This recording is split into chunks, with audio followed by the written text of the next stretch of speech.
Album bisa langsung dari studio IDX Channel Jakarta. Saya David San Oval kembali hadir dalam program Market Review, program yang mengupas isu-isu penggerak pasar modal Indonesia, di mana live streaming kami bisa Anda saksikan di idxchannel.com.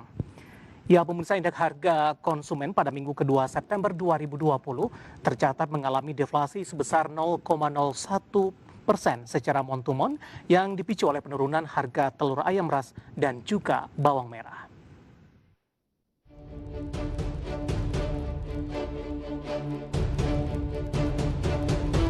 Survei pemantauan harga Bank Indonesia pada minggu kedua bulan September 2020 menunjukkan perkiraan inflasi September 2020 secara tahun kalender sebesar 0,92% year to date, dengan secara tahunan sebesar 1,46% year on year. Kepala Departemen Komunikasi Bank Indonesia, Oni Wijanarko, mengungkapkan penyumbang utama deflasi pada periode laporan antara lain berasal dari komoditas telur ayam ras dan bawang merah. Deflasi yang disumbang oleh masing-masing komoditas sebesar minus 0,03% secara month-to-month, daging ayam ras sebesar minus 0,02% secara month-to-month, jeruk, cabai merah, cabai rawit, dan emas perhiasan masing-masing sebesar 0,01% secara month-to-month. Sementara itu, komoditas penyumbang inflasi yaitu bawang putih dan minyak goreng masing-masing sebesar 0,01% secara month-to-month. Bank Indonesia sendiri hingga saat ini masih mematok inflasi tahun 2020 pada kisaran 2 hingga 4%. Padahal inflasi tahun kalender per Juli 2020 masih di bawah 1%. Sebagai catatan, indeks harga konsumen atau IHK pada bulan Juli dan Agustus mengalami deflasi sebesar masing-masing 0,1% dan 0,05%. Deflasi dalam 2 bulan terakhir umumnya didorong oleh penurunan harga pangan. Apa yang perlu diwaspadai dari tren deflasi? Apakah ini tanda kelesuan konsumsi domestik? Simak ulasannya dalam Market Review. Berbagai sumber, IDX Channel.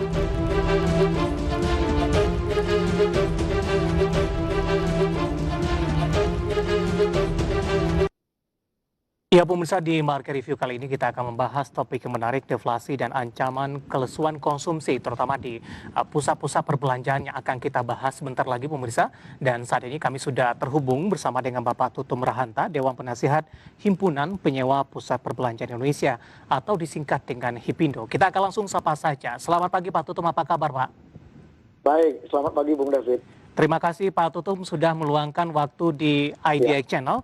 Pak Tutum, ini tema kita menarik, ancaman kelesuan konsumsi, Pak. Kita akan coba lihat dari pusat perbelanjaan, terutama dari sisi penyewa ini, Pak Tutum.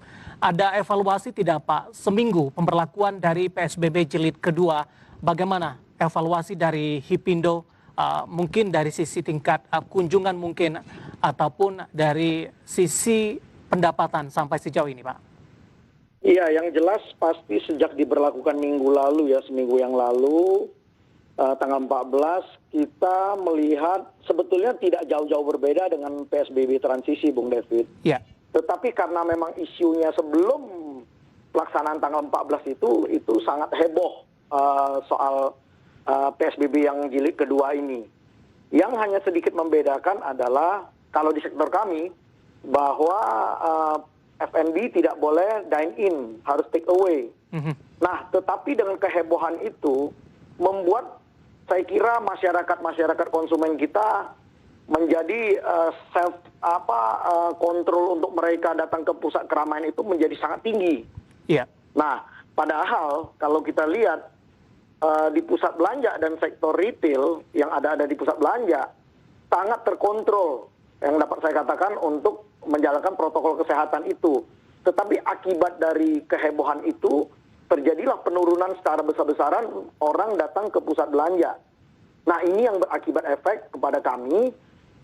Kalau pengunjung sudah berkurang secara drastis, ini yang menjadikan pendapatan teman-teman kami yang menjadi penyewa penghuni di pusat belanja ini jadi sangat menurun. Gitu Bung David.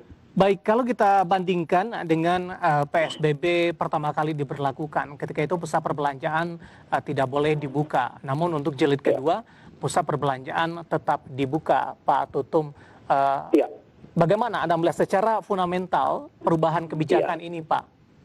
Kelihatannya memang lebih bagus, kelihatan dari permukaannya ya. Tetapi penderitaannya lebih menderita dari PSBB pertama.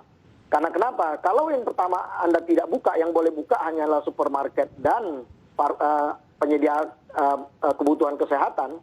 Sekarang di luar itu boleh buka kecuali hanya bioskop dan mainan anak-anak dan karaoke keluarga. Oke. Nah, sekarang mereka buka toko baju, toko sepatu, toko kacamata, F&B. Untuk apa? Buka dengan skala ekonomi yang tidak mencapai. Itu penderitaannya 2 kali gitu. Satu, kita harus mengeluarkan biaya.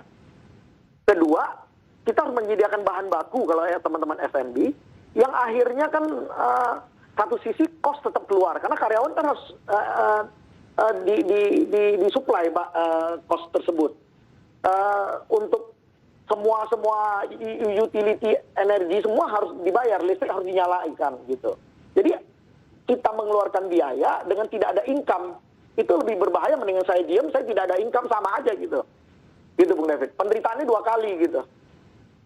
Baik, tapi secara alurnya Pak Tutum, ketika dari PSBB pertama diberlakukan Pak, kemudian dilonggarkan begitu, tiba-tiba PSBB kedua di Jakarta diberlakukan kembali. Rentang antara PSBB pertama dengan PSBB kedua, ketika sudah dilonggarkan, sudah ada titik terang Pak, ini sudah mengalami pemulihan sebenarnya. Tapi ketika PSBB kedua diberlakukan, drop evaluasi dalam seminggu terakhir kembali terjadi. Betul. Jadi kalau kita lihat pergerakannya, PSBB pertama lebih kurang 3 bulan pertama itu memang kita sama sekali tidak ada income. Tetapi kita mempunyai reserve, ya celengan lah orang bilang. Saat itu kita masih sehat karena memang perubahan dari Januari Februari itu yang income-nya cukup baik. Nah dari situ kita udah sampaikan, kita hanya perlu suntikan-suntikan vitamin saat itu. Setelah PSBB kedua, PSBB transisi dijalankan, saat itu terjadi mulai ada perbaikan. Perbaikan itu pun tidak bisa menutupi seluruh kebutuhan kita. Tetapi yang namanya bisnis ekonomi ini harus dijalankan. Untuk apa? Ya kita harus mulai start recovery pelan-pelan gitu. Itu pun tidak bisa menutupi seluruh kebutuhan kita. Tetapi ada pergerakan. Ekonomi bisa jalan dari situ. Nah, menjelang kita recovery, kita dikunci lagi. Kembali ke titik yang di bawah 50%. Saat PSBB transisi masih ada sekitar 50%-an secara general. Nah, ini akan yang kita bilang kena dampak yang beginian. Saat transisi saja sudah mulai masuk ke rumah sakit nih. Bukan hanya sekedar vitamin lagi, dia perlu obat. Saat ini sudah banyak di ICU nih, Bung David. Karena kenapa? Dia sudah tidak bisa you kasih vitamin, tidak bisa kasih obat lagi. Yang you harus kasih adalah ventilator sudah saat ini.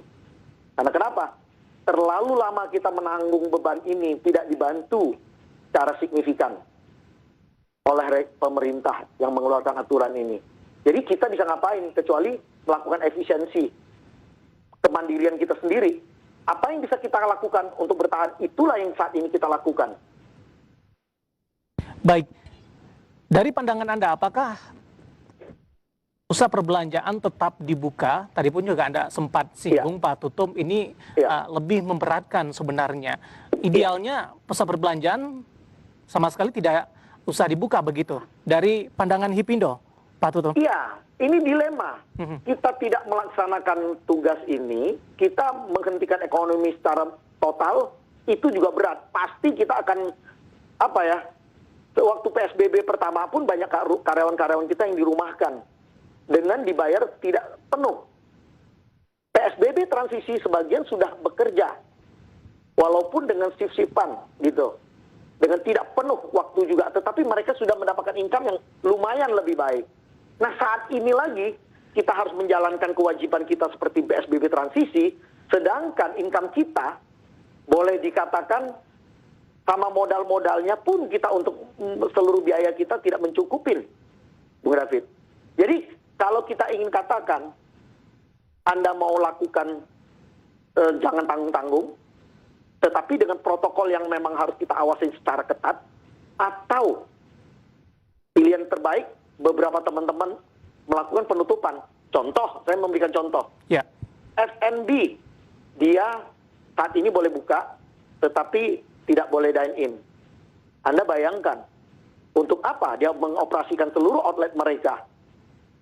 Kalau memang harus take away, mereka dalam radius sekian kilometer menggunakan aplikasi online atau apapun, telepon, mereka cukup hanya membuka satu outlet atau dengan dapur sentral mereka untuk melayani yang online itu. Yang lainnya dia tutup. Jadi dia hemat biaya gitu, Bung. Iya. David. Kan itu logika-logika kita untuk menekan cost kan. Kalau dia buka semua, lampu harus nyala, orang harus tersedia begitu banyak, bahan baku juga harus tersebar begitu banyak tempat. Ya mendingan saya pooling jadi satu outlet saja yang dalam radius sekian. Dalam pengiriman sama kok waktunya. Artinya ini nyari tempat yang terdekat begitu, Pak Tutum? Iya, memang teman-teman melihat pemetaan di dalam satu wilayah, mana wilayah yang terdekat dengan jangkauan yang efisien untuk mendistribusikan, mendelivery produk-produk pemesanan konsumen. Iya. Saya kira tidak perlu hampir semua online dibuka. Untuk Baik. apa dia buka? Pak Tutum, menarik, kita akan jeda terlebih dahulu, Ya. Pak. Ancaman kelesuan konsumsi ini paling besar dampaknya terjadi pada sektor apa? Apakah di makanan minumkah? Atau mungkin ada beberapa outlet pakaian ataupun beberapa Ya. keperluan lainnya. Tapi nanti kita akan lanjutkan, Pak Tutum. Kita akan Ya. jeda terlebih dahulu. Dan pemirsa, tetap bersama kami, Marka TV akan segera kembali sesaat lagi.